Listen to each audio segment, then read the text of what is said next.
Baik teman-teman, selamat datang kembali. Pada kesempatan kali ini saya akan membahas rekomendasi saham atau analisa saham untuk hari ini dan besok ya. Jadi pada saat saya bahas adalah sesi 1 break tanggal 10 Oktober 2022. Jadi untuk hari ini dan untuk besok. Tujuannya saya bahas pada saat sesi 1 break supaya setelah saya bahas kemudian saya upload ke YouTube ya. Jadi sebelum marketnya close, Anda ada keputusan untuk mau beli atau tidaknya. Kalau misalnya Anda sudah punya, Anda bisa pasang trailing stop atau stop loss sesuai dengan pembahasan yang ada di video ya. Jadi ini bagian kedua. Yang bagian pertama sudah saya bahas 8 saham, linknya dari video deskripsi di bawah ini untuk bagian pertama. Yang bagian kedua ini saya mulai langsung dengan yang pertama adalah untuk saham Elnusa. Jadi ikut sentimen minyak dan gas ya, Elsa ya. Jadi kalau kita perhatikan dia hari ini rebound naik kencang ya. Sesi 1 break ekor panjang ke atas. Nah, apakah boleh buy Pak Sunar ekor panjang ke atas? Kan biasanya potensial pembalikan arah. Ya kalau kita lihat memang kalau formasi candle ya inverted hammer ekor panjang ke atas memang potensial balik arah ke bawah. Tapi kita jangan terlalu kaku ya. Jadi candlestick pattern itu bukan berarti 100% pasti benar gitu enggak ya. Harus kalau misalnya reversal dia ya paling pasti berbalik arah gitu ya. Belum tentu ya. Karena kalau kita perhatikan di sini sebelumnya di sini tanggal 26 Agustus ekor panjang ke atas ya. Besoknya masih bisa naik lagi ya. Seperti itu ya, higher high dan besoknya lagi juga higher high daripada sebelumnya seperti itu ya. Nah, kalau kita perhatikan di sini untuk Elsa ini sudah saya sebutkan area buy on weakness-nya. Ini garis-garisnya yang sebelum saya gambarkan sebelumnya ya.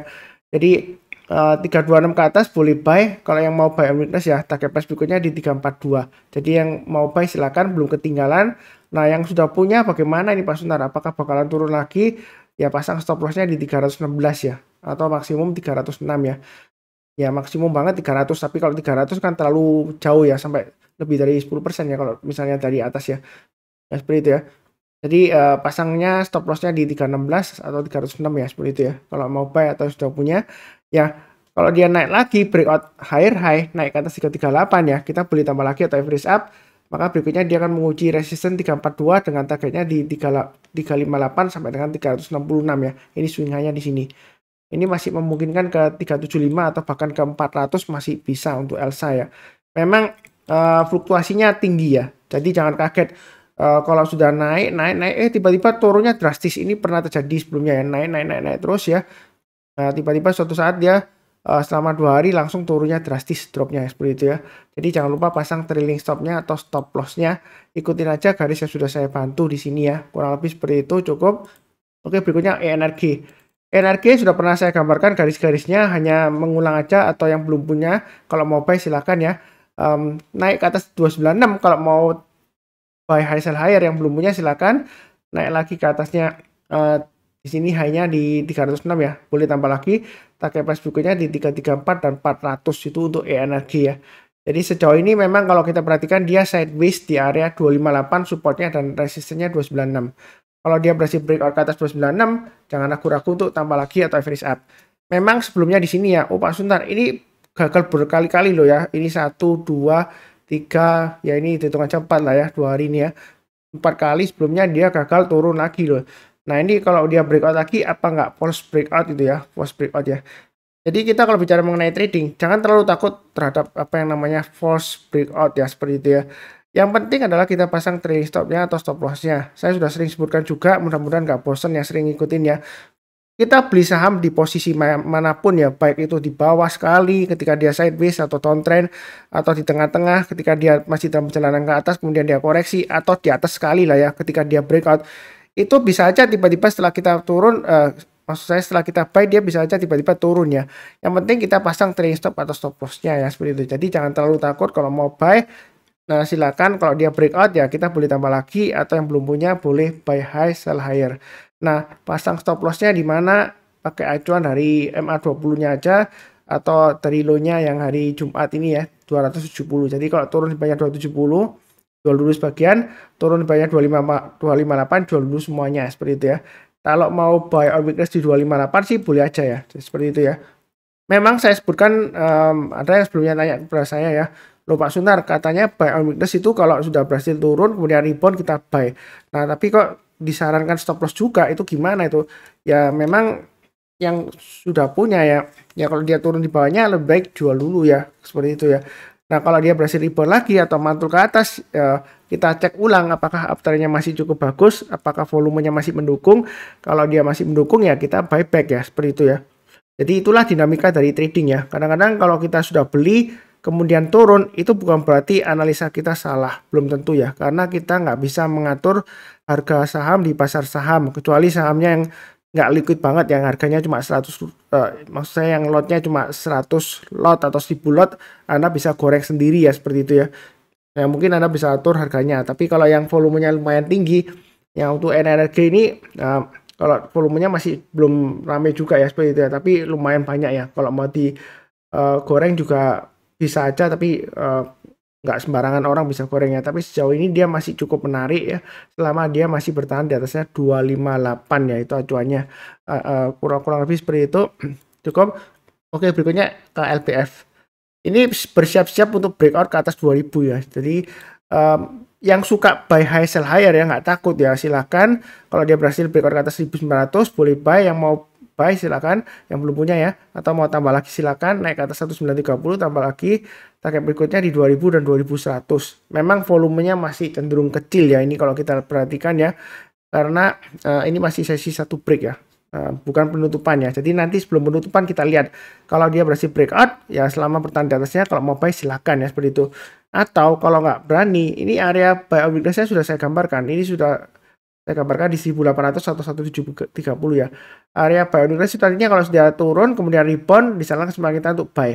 Memang kadang-kadang setelah kita buy ya, wah besoknya turun Pak Sunan, ini koreksi kemudian turun ya, jangan langsung panik ya. Kita kasih pasang stop lossnya ya, ini kan sudah saya gambarkan 1730. Jadi kalau 1800 ke atas rebound ya kita buy, pasang stop lossnya di 1730. Dan ini MA20-nya masih mengarah ke atas, jadi masih cukup menarik untuk ke LPF. Yang mau buy silahkan ya, seperti itu ya. Buy-nya bertahap aja, kurang lebih cukup. Tentunya SMGR. Terkait dengan akuisisi SMBR ya, SMGR ya, itu masih menarik, masih ya. Jadi kalau dia berhasil rebound lagi ke atas 7225, yang mau buyback silahkan. Jadi kita cek ya, sebelum penutupan kurang lebih 5 menit atau 10 menit, selama dia masih bertahan di atas 7225, dia akan menguji level 7525 dengan target price berikutnya di 7.800 dan 8275 ya.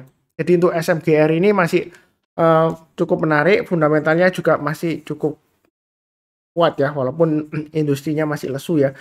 Buy-nya bertahap aja. Ini MA20-nya masih mengarah ke atas. Jadi ini koreksi breakdown ke bawahnya MA20-nya, kemudian dia rebound lagi mantul ke atas, di sanalah kesempatan kita untuk buy ya, seperti itu ya. Jadi kurang lebih cukup untuk SMGR. Oke, berikutnya untuk PNBN.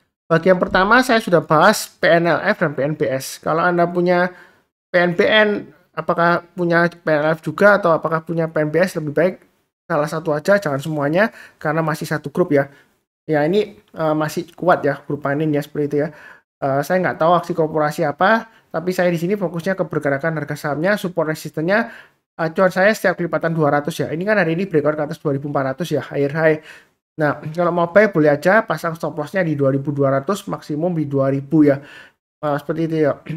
Kalau 2000 mungkin terlalu jauh ya. Jadi 2200 saja stop loss-nya. Mau buy boleh, buy-nya bertahap aja. Kalau dia berhasil breakout lagi ke atas 2490, mau tambah lagi atau average up silakan.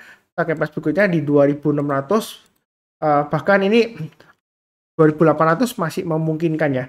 Intinya selama dia masih bertahan di atasnya 2000, menurut saya sih untuk PNBN ini masih bisa ke 2800, masih memungkinkan. Tapi yang penting adalah pasang trailing stop-nya dan stop loss-nya ya, seperti itu ya. Jadi jangan terlalu takut, tapi jangan terlalu agresif juga ya, seperti itu ya. Kurang lebih cukup. Berikutnya SDMU. Saya belum cek beritanya kenapa hari ini tiba-tiba naik ya. Yang tahu silahkan tulis di kolom komentar, tapi di sini saya fokusnya ke pergerakan harga sahamnya. Yang sudah punya jangan lupa pasang trailing stop-nya atau stop loss-nya di 74. Mau buy sekarang boleh, tapi khusus bagi yang berani menanggung resiko tinggi, fluktuasinya tinggi ya. Jadi kalau kita gambarkan dari swing low sebelumnya di sini, ini ada area 83 ya. Ini kita bisa pakai acuan untuk resistennya. Jadi kalau dia hari ini berhasil breakout ke atas 83, silakan buy. Kemudian target price-nya sekitar 95.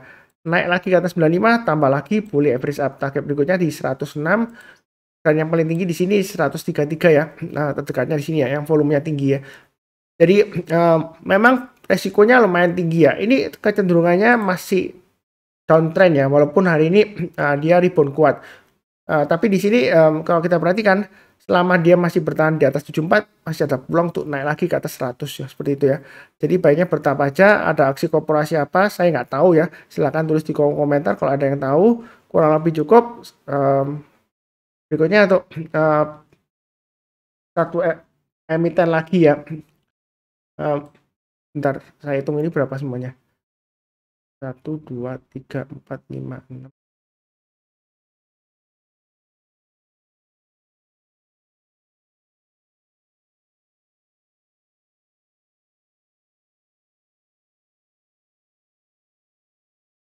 Bentar ya, saya cek dulu ya.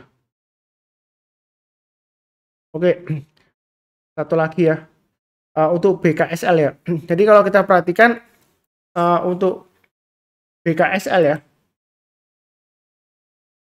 Nah, ini kan dia kan dekat di area 50 ya, seperti itu ya.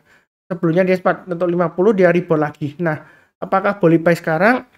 Kalau menurut saya ya, ini kalau kita mundur tarik ke belakang ya, kita lihat dulu. Jadi dari atas ke bawah dia kan turun terus ya.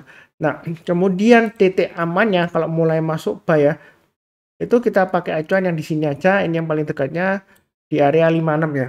Jadi kalau mau buy lebih baik tunggu aja kalau dia naik ke atas 56 barusan kita buy. Kalau buy sekarang masih cenderung resiko ya, seperti itu ya.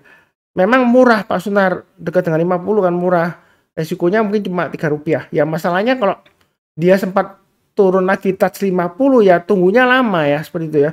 Ya ini kan kalau sudah terjadi kan gampang, nggak sampai setahun dia rebound naik tinggi sampai 81 ya. Ya sudah terjadi ya. Tapi kalau belum terjadi ya kita kan nggak akan pernah tahu nunggunya sampai kapan kalau dibawa ke 50 lagi. Jadi kita belinya tunggu naik ke atas 56 aja. Jangan terlalu takut. Ini area buy and rest sebelumnya saya gambarkan di area sekitar sini ya. Saya pakai acuan dari swing hanya di sini 61. Tapi kalau mau curi start ya di 56 ya. Tapi kalau mau amannya tunggu naik ke atas 61 juga boleh, terserah ya.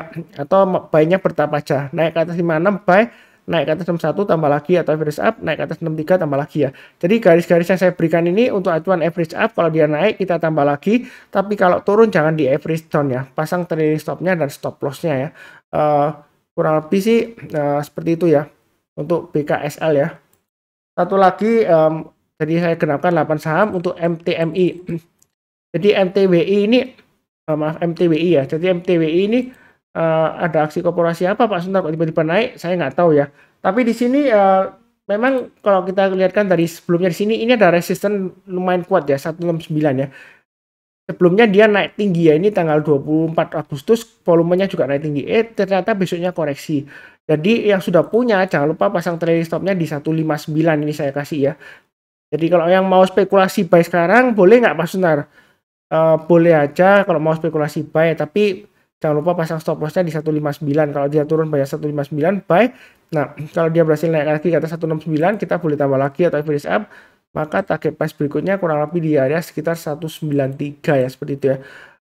Perlu saya ingatkan ini fluktuasinya tinggi ya, seringkali membentuk ekor panjang ke atas ya. Jadi istilahnya tuh hit and run ya. Jadi kalau sudah buy, spekulasi buy, ketika dia naik sudah cukup puas ya Anda jual aja, seperti itu ya.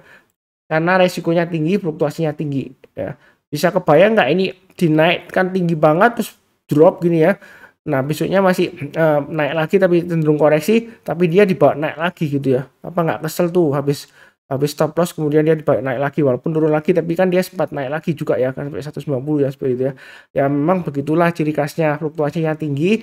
Kalau nggak berani lebih baik pilih saham yang lainnya daripada memaksakan diri nanti nyangkut tambah nyesel tambah stres bingung ya, seperti itu ya. Kurang lebih cukup sekian. Jangan lupa cek yang bagian pertama sudah saya bahas ya, linknya dari video deskripsi bawah ini. Seperti biasanya saya doakan selalu semuanya selalu sehat, damai dan sejahtera selalu, amin. Kemudian yang barusan kenal channel Saham Profit jangan lupa subscribe, like, dan nyalakan lonceng notifikasinya. Kalau ada saran atau pertanyaan silahkan tulis di kolom komentar.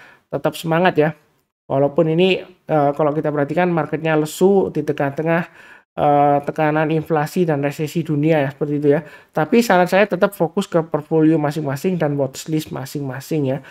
Ya, kurang lebih cukup sekian.